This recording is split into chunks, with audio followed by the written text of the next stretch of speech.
right, Mopar people, welcome back to the channel. I'm just Mopar Joe. Today I'm going to mess with our Dyno 440 intake a little bit. He's using this because he can get some good hood clearance under his 69 Dodge Charger RTSE.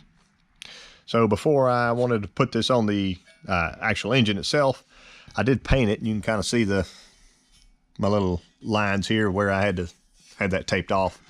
But I used the KBS coatings with that. But the more I look at the intake, the casting stuff on the inside is pretty ragged. And I realize you're not supposed to have laser smooth inside of an intake. That's kind of the rule, what I hear. And it being rough like this will somehow let the fuel atomize better. I'm not an expert, but I do like to dabble a little bit with a Dremel. So a lot of y'all say, put the Dremel down. I'm picking it up today. Step one, I want to show y'all as I go along. I've got my good old roll lock on here. I'm going to knock that big channel down some and just smooth out the bottom a little bit. I don't want it laser smooth. It won't be laser smooth with a 40 grit roll. Some other things, if I can lean you in here. There you are. See the terrible boogery lookingness right through the top of that, I guess basically the roof of the port. That's got to get cleaned up. That's terribly ugly. I don't think it'll chip and fall off if I take a pick to it or something, but it really looks kind of bad to me. Port window stuff. This is the Torker 2, and they say it flows better than the old school. I don't know, but I think I might actually work just barely right here so I can get a little better transition to hit that porthole. Just looking from where I'm sitting, the distance from here to here, this port looks a lot taller. So I'm thinking that eventually that port may get more flow. I don't know. I have no idea. Also, this one being shorter and longer, that would change something as well. I don't know. It's like a large pimple or something in there. I haven't messed with it or anything yet. It's just kind of ugly. I don't know. There it goes. I can break it free there. Yep, there we go. So I want to obviously smooth that out. Something else. Let's see where that hole goes to. So there's my port. And surprise, that's where that hole goes to. The bottom of the carburetor stud. So they may have set their cutter a little bit too deep there or something, or it had a little point on it. I'm sure y'all know more about that than I do. Opposite side is wide open, so maybe they needed that one actually be deeper. I don't know. That's something new. Here's the backside ones. They are totally plugged. I'll show you just for fun, but there we are. Yeah, so those are plugged.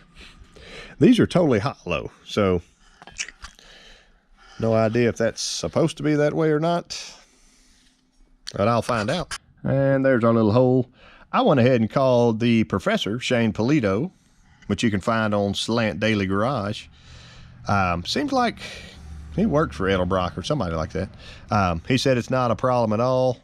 If I want to, I can chamfer it a little bit, be sure those pieces aren't falling off in your engine, and if anything, put a little sealant around those carb studs and nobody will ever know. So I'm glad I got that cleared up.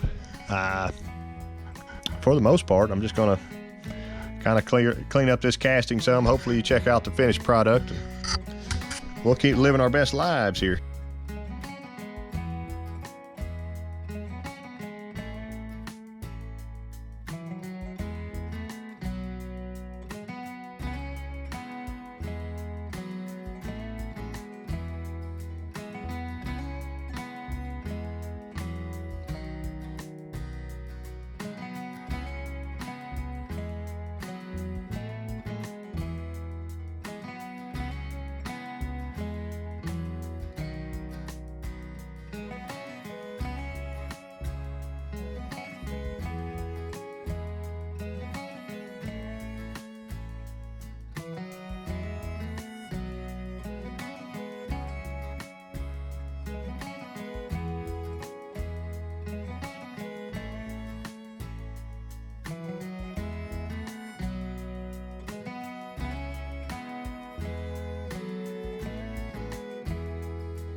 So that's our better looking hole.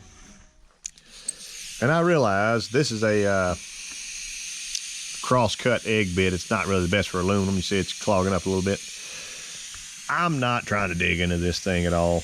All I want to do is just chamfer that hole from the inside, and I can get to it straight through here. I probably won't be able to film this, but the rest of it's probably fine. I may get my sandpaper roll out and just knock off stuff like that.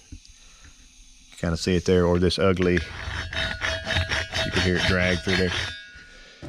Just kind of prettying the stuff up. Not a lot of drastic changes happening here, but I want to make the intake nicer with a good old super rough cartridge roll.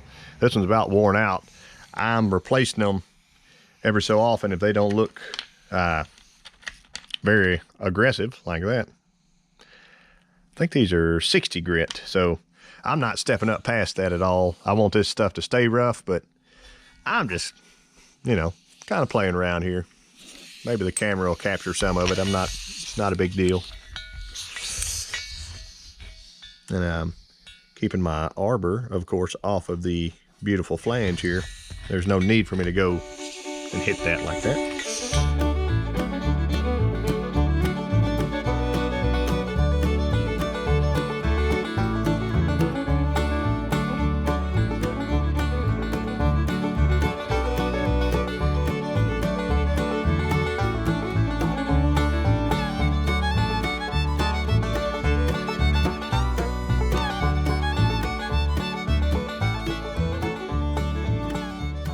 Here is our intake outside. I think it looks a little better. It's still, you can hear,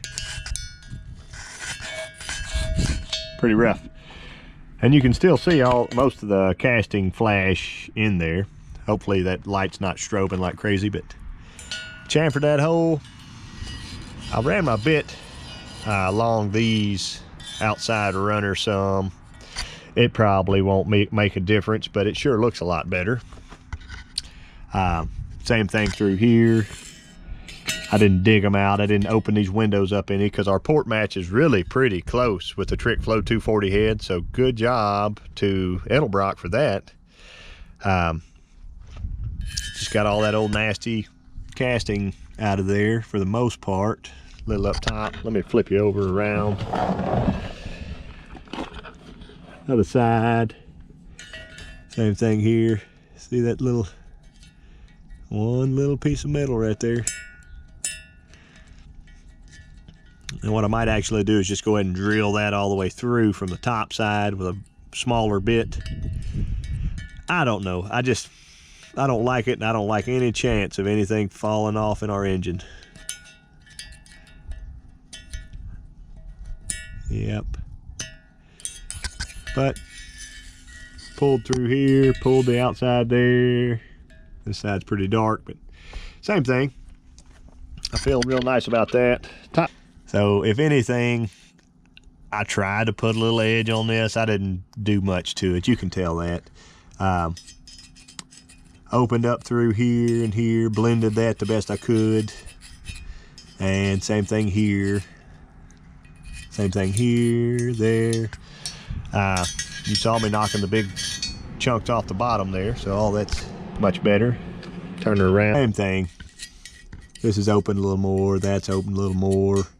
I'll focus more on the top. There's even a little flashing left there. I was not trying to smooth this thing out to perfect. That's kind of the rule of intakes from my understanding. So I opened up our outside edge to actually match a gasket now, so that's good. And then I just lightly ran over the top of that with some 1000 grit sandpaper, smooth it up, and I think our Torker 2 440 is ready to rock.